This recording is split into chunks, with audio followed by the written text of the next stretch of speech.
Hello, you sexy animal. Sorry about that. How are you? How's your poker? Good, I hope. Welcome to this video called What to Do After You Bust from a Tournament. So I thought I'd start before we get into the good stuff by telling you the worst bust out behaviour I've ever done, in which I stood up so violently that I hit the table with my legs and the chair flew backwards. I bit embarrassed. I dropped my hand down on the table and said, "What were you doing, you dick?" Like that. I'm really sorry to that person. I'm a bit embarrassed, actually. But I thought you should know my worst behaviour. This was years ago. It was actually in Vegas. And I walked around the casino feeling angry for about 20 seconds and then very ashamed and embarrassed. And I walked back and I apologised to the man, I apologised to the dealer, and probably did that and looked like a little kid. So that's the worst I ever did. What's your worst? You can tell me in the comments if you want.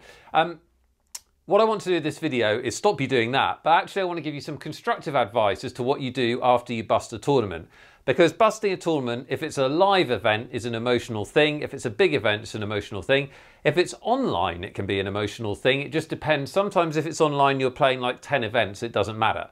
So really this video is guidance for when you bust out a tournament that's significant to you for whatever reason. It's a big event, or you've gone deep in an event, or whatever. So let's have a think about that situation. It's not fun, right? Effectively, we've lost. You have this horrible thing in poker tournaments where everyone but the first place finisher feels bad, which is ridiculous because lots of people win money, but even if you make a cash, right, you think about what might have been. This is just the emotional response we all have as people, perfectly normal. But you want to get on top of that quickly because A, you don't want to feel bad in life, that sucks. B, it's not appropriate because remember, when you enter a tournament, your expectation is you'll make a very small profit. If you took all of your tournaments forever, unless you do a John Hesp and win some massive amount in a freak event, you're going to show a return, a decent return, but it's only going to be, you know, let's say 20% over each event or something like that. So that's your expectation. So if you've kind of bust close to the money or just in the money or just above a minimum cash, that's about par. So in a lot of situations, there's no reason to feel that negative emotion for very long, but obviously we sometimes do. So we want to get on top of that quickly. So what do we do? Well, I think there's 5 things that can help you make your bust out constructive and make it sort of less painful. The first is what I like to call the sad panda phase. The sad panda phase.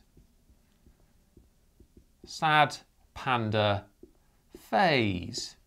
So this is just to acknowledge that we all do, sorry, so childish, we all do get sad when we bust a big tournament or we bust an event we've gone deep in, even if it's for a few seconds if we're kind of playing lots of tournaments, but you will get sad. So that's fine. The important thing is 2 things. First of all, that doesn't last very long. And second of all, that you get on top of it quickly so you can go back to playing poker again. Because what you don't want to do is play poker during the sad panda phase. Now, this should be relative to the event. So when you bust the World Series of Poker main event, for me, I was sad for about a day every time I've played it and bust it. So it's relative, right? In terms of bad beats and complaining, my old poker coach back in the day used to say you're allowed 1 drink. So the time it takes you to have 1 drink, you can moan about your bad beat or your bust out. After that, it's gone, it's done. Stop boring people with it. They don't want to know, no one cares, not even your own parents. So that's your sad panda phase. Acknowledge it, get it out the way. Don't play poker during it. Only play poker when you're ready to get back in.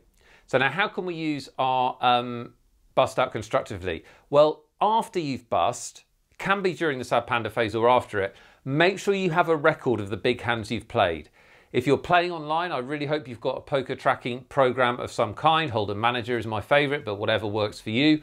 It doesn't mean you have to use a heads-up display, but you want to track the hands that you've played, so you've got a note of the big hands. If you're playing live, I recommend making a note on your phone. There are apps that can do that, or just use a notepad of the significant decisions and big pots that you make. If you haven't got all of those, take half an hour to think back and get as good a record as you can afterwards. So we're going to make notes. Note big hands. Forgot to write it.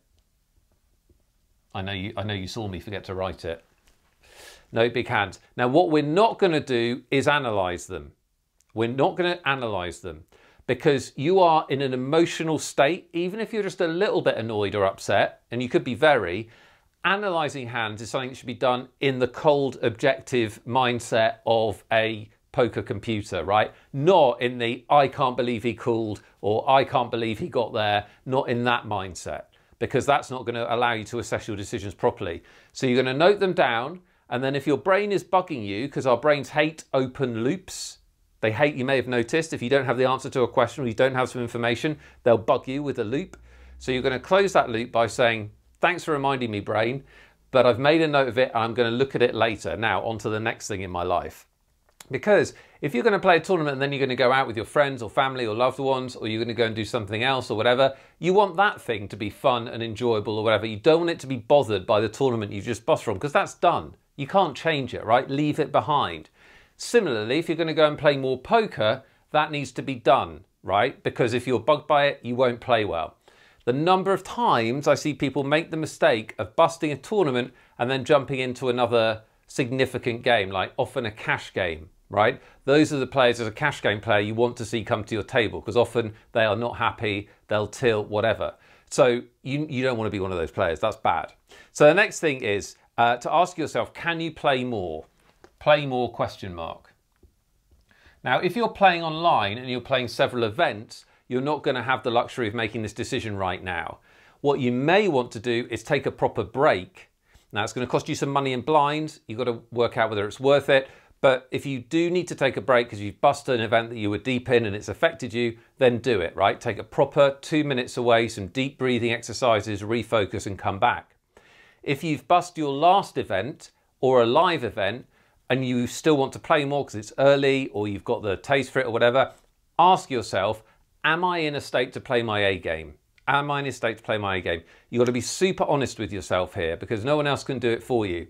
Maybe step outside yourself and look back at you. I know that sounds a bit weird, but it does work. And ask, should I be playing poker right now? Should I be risking my money, my bankroll right now? If the answer is yes, and you're calm, you've thought about the tournament, put it to one side, it's early, you want to play some more, then there's no reason why not. But you've got to be very careful, because a lot of money's been lost by jumping into other games after a bust out. All right, so how do we then make the most of busting the tournament? Well, we're always trying to improve, right? The way to bust less is to just be a better poker player and make better decisions. And as quickly as possible, we want to get away from the emotion and into what we can learn from the tournament, even if we bust, even if we think we played badly. So there's two types of analysis you can do. The first is analyze the big hand. So analyze big hand. Let's put analyze big pots. So this is going to be hand analysis. Now, one of the mistakes that people make all of the time is they only analyze hands they've lost, because those are the ones that stick in our head. Make sure you also analyze significant hands that you won, because sometimes you will have got lucky to win. Sometimes you will have played a hand you shouldn't have played and got lucky and won. Other times you won't have maximized your value. You'll have won the pot, but the pot should have been bigger. And it's important that you don't skip over these and make sure you analyze them. So really, you want to be looking at the big decisions you've made in that tournament. Going through the hand as best you can and asking yourself objectively, what were my options here? Why did I take that decision? Now that I think about it away from the table, what was his hand range? And did I make the best decision based on his range of possible hands at that point? You know, and then ask yourself challenging questions like, what would have happened if I bet bigger here? What would have happened if I'd taken a different line? Ask yourself, okay, brilliant, I had a set and I won. Could I have made the same value bets with top pair? Ask those challenging, probing questions when you do your hand analysis, because the objective is to learn from it, right? Bust outs are just a tragedy and a waste unless we learn from them. So that's what we're trying to do by looking back at the big pots. And then, as another type of analysis you can do, which is to analyze a whole tournament. So analyze whole tournament. Whole MTT, because it's shorter.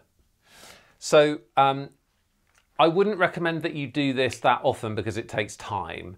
However, it's a very useful exercise to do, and that is to start with the first hand of the tournament and go through every hand you play. Now, obviously, this is going to be very tough live. You can actually get apps that you can put in every hand, but it's a bit of a faff to do. Maybe something to do once in a while if you only play live, just to keep track on what you're actually doing. Online, much easier if you've got a tracking software, of course. Go through the entire tournament and ask yourself if you're happy with your decision of every hand. And don't get lazy with this. So even if you fold pre-flop, ask yourself, could I actually have entered that pot?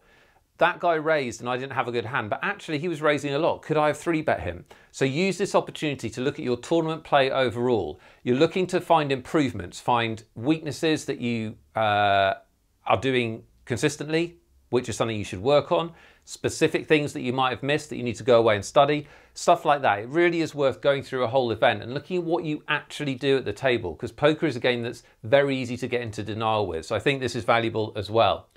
Last point on analysing after a bust out, I do my tournament study and analysis before I play the next time. I don't do it after I play. Sometimes I'll have a quick look, but usually I'm tired when I finish playing. I can be a little bit emotional when I finish playing, and study isn't really that effective. So I tend to do it before I play the next time, but it's up to you. Find what works for you. All right, I hope this has helped you bust out with a little bit more constructive thoughts as opposed to just, this is the worst, I hate life. Follow this recipe and you will get value from it. I hope you got value from this video. It was a fun one to make for you. Please do leave me a comment underneath. Give it a Facebook like and a social media share to share it with your poker playing friends so they get the benefit as well. We'll be back with another one of these free vids very soon.